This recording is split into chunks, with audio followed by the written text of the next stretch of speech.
आज जो वाकया मैं आप सबको सुनाने वाला हूँ वो मध्य प्रदेश की राजधानी भोपाल का है। तारीख है 3 दिसंबर 2024, यानी इसी महीने की बात है।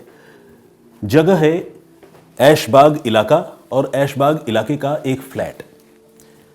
बेसिकली होता यह है कि सुबह तकरीबन 10:30 बजे एक मेड सर्वेंट एक घर में दस्तक देती है। घर वाले दरवाज़ा खोलते हैं, एक महिला दरवाज़ा खोलती है और मेड सर्वेंट अभी जब अंदर दाखिल हो रही होती है तब तक पीछे से एक आदमी दनदनाता हुआ आता है और मेड सर्वेंट को धक्का देकर घर के अंदर घुस जाता है। मेड सर्वेंट भी अंदर होती है, वो दरवाज़ा बंद कर देता है और इसके बाद अगले 10 मिनटों तक उस पूरे इलाके में 3 महिलाओं के चीखने चिल्लाने की आवाज़ सुनाई देती है। उसके लिए एक शब्द है हिंदी में आर्तनाद, यानी ऐसी चीख, ऐसा शोर जो इंसान अपनी ज़िंदगी बचाने के लिए मचाता है। ये 3 महिलाएं हैं, उसी मकान में रहने वाली 2 बहनें, जिनमें एक का नाम है विनीता मरावी, उम्र है 35 साल। दूसरी महिला मेघा उइके, जो विनीता की बहन है, उम्र है 30 साल। और तीसरी महिला वो मेड सर्वेंट है जो उस मकान में काम करने के लिए आती है और इस वक्त भी वो काम करने के लिए आई थी।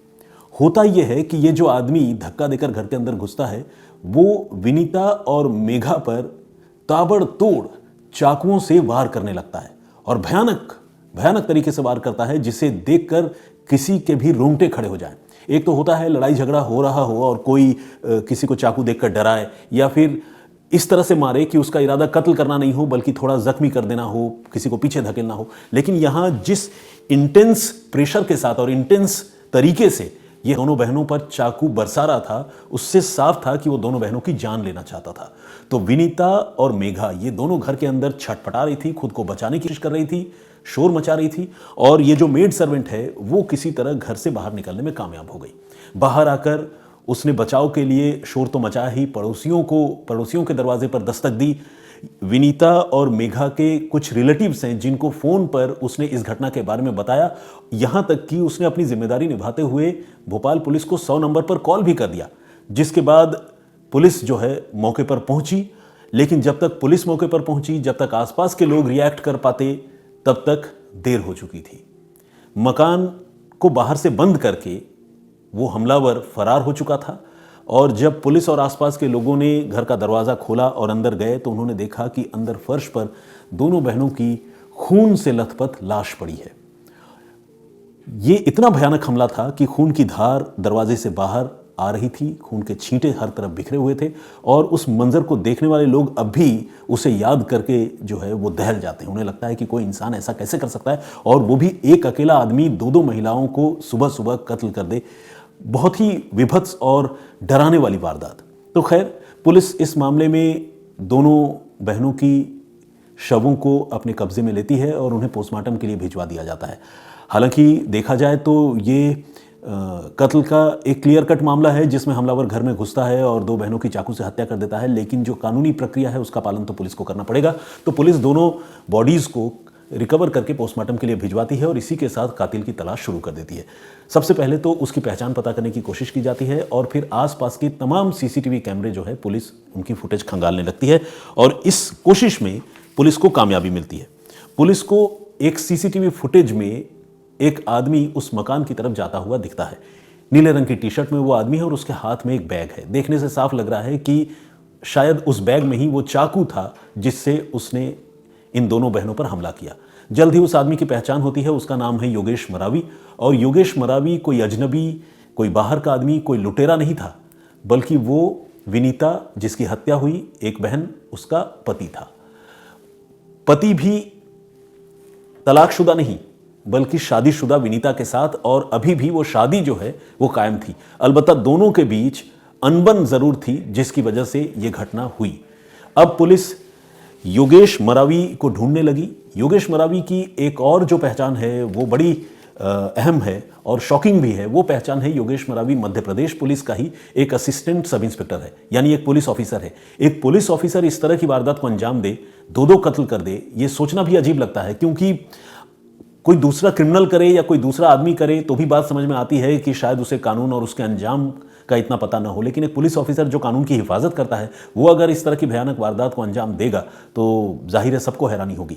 तो आम लोगों के साथ साथ पुलिस वाले भी हैरान थे ये जानकर कि इस घटना को उन्हीं के महकमे के एक एएसआई ने अंजाम दिया है।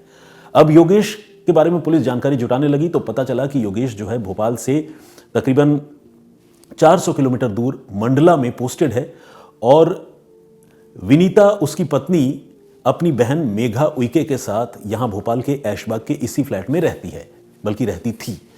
और योगेश इस घटना को अंजाम देकर फिलहाल भाग चुका था, फरार हो चुका था। पुलिस ने उसकी तलाश शुरू की। भोपाल पुलिस उसे इंटरसेप्ट करने, उसको लोकेट करने की कोशिश कर ही रही थी। भोपाल पुलिस ने मंडला पुलिस को भी इसके बारे में इन्फॉर्म किया कि आप लोग भी देखिए कहाँ है वो, उसके बारे में पूरी जानकारी दी, बताया कि इस तरह से वो घटना को अंजाम देकर भागा है। तो भोपाल पुलिस के अलावा मंडला पुलिस भी उसे ढूंढ रही थी और आखिरकार उसे भोपाल से तकरीबन 400 किलोमीटर दूर पिंडरई में एक पुलिस नाके के पास दबोच लिया गया, पकड़ लिया गया। और उसे तब पकड़ा गया जब वो एक टैक्सी में बैठकर इस वारदात को अंजाम देने के बाद मंडला की तरफ जा रहा था। पकड़े जाने पर उसके पास कोई चारा नहीं था सिवाय सच कबूल करने के। तो उसने ये सच मान लिया कि हाँ, उसी ने अपनी पत्नी विनीता मरावी और उसकी बहन मेघा उइके की हत्या की। विनीता की बहन मेघा जो है वो खुद एक सरकारी ऑफिसर थी और खादी ग्रामोद्योग विभाग में वो काम किया करती थी, लेखाधिकारी के पद पर थी। एक सरकारी ऑफिसर और उसकी बहन की हत्या हुई थी और हत्या करने वाला पुलिस का ही एक एएसआई था। योगेश से अब पुलिस ने पूछताछ शुरू की। पुलिस ये जानना चाहती थी कि आखिर ऐसी क्या बात रही, क्या इरादा रहा कि योगेश ने इतने भयानक तरीके से 2 महिलाओं की जान ली। तो ये सब तो खैर पुलिस को पता चली बात, और अनबन की कहानी भी सामने आई। अनबन की वजह क्या थी ये भी सामने आई, मैं वो आपको बताऊंगा। लेकिन पहले ये भी जानिए कि योगेश ने इस हत्याकांड को अंजाम कैसे दिया। योगेश ने खुद अपनी पत्नी पर 7 बार चाकुओं से वार किया और अपनी साली मेघा पर जस्ट उसके डबल 14 बार चाकू से वार किया। अब आप सोचेंगे कि असली लड़ाई तो पत्नी से थी, साली पर इतना नाराज वो क्यों था कि साली पर उसने 14 वार किए। ये चाकू जो है एब्डोमिनल पार्ट में, प्राइवेट पार्ट के इर्द गिर्द और जिस्म के कई दूसरे हिस्सों में मारे गए थे।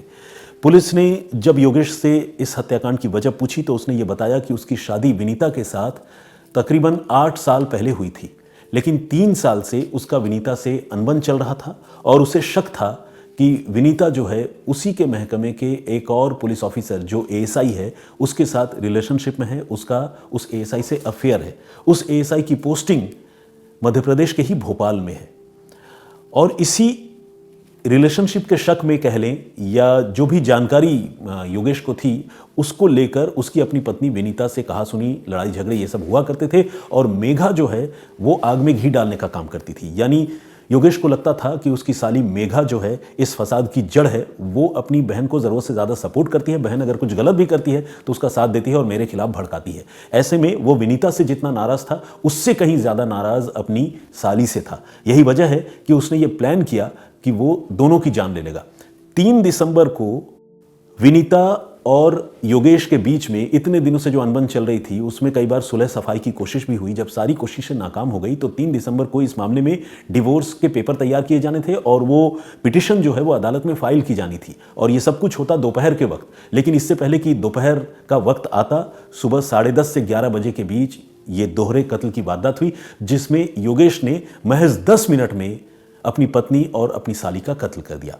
गिरफ्तारी के बाद पुलिस ने जब उसकी तलाशी ली तो पुलिस को उसकी जेब से एक नोट भी मिला।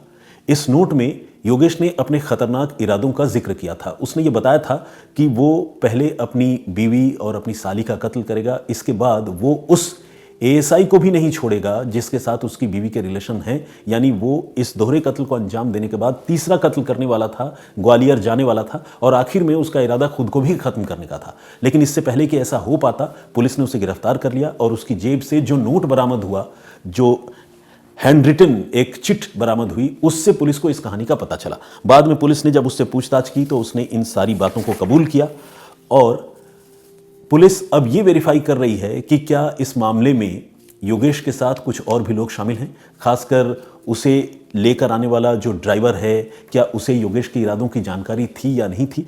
उस ड्राइवर से भोपाल की पुलिस कई बार पूछताछ कर चुकी है। पुलिस ये भी जानने समझने की कोशिश कर रही है कि क्या टैक्सी ऑपरेटर को ये पता था कि मंडला से वो पुलिस ऑफिसर भोपाल किस इरादे से आ रहा है, और जब इतनी बड़ी वारदात को उसने अंजाम दिया उसके बाद उसे लेकर वो ड्राइवर फिर से मंडला के लिए कैसे रवाना हुआ। क्या उस ड्राइवर को बिल्कुल भनक नहीं लगी कि इस पुलिस ऑफिसर ने इतने भयानक वारदात को अंजाम दिया है। ये सब अभी सवाल हैं और पुलिस इन चीज़ों को वेरीफाई कर रही है। लेकिन जिस तरह से इस दौर में, इस वक्त में जब अतुल सुभाष जैसे शख्स की मौत हुई है और अतुल ने खुद को ख़त्म किया है और उसके पीछे की वजह उसकी अपनी पत्नी से अनबन सामने आई है, उसी वक्त एक और ऐसी घटना जिसमें एक पुलिस का ऑफिसर, एक पुलिस का एएसआई अपनी बीवी और साली की हत्या करके तीसरा कत्ल करने की तैयारी कर रहा होता है और उसके बाद उसका इरादा भी कुछ अतुल की तरह खुद को भी ख़त्म करने का होता है। यह अपने आप में बहुत शॉकिंग है और यह इस बात का एक सबूत है, इस बात की एक निशानी है कि इस तरह के केसेस इस समाज में कितने ज़्यादा हैं, जहां रिश्तों की अनबन कई बार बहुत खतरनाक मोड़ लेती है और जानलेवा साबित होती है। आज के इस घटनाक्रम पर आपका नज़रिया, आपकी सोच क्या है, प्लीज़ हमें कमेंट करके ज़रूर बताइएगा।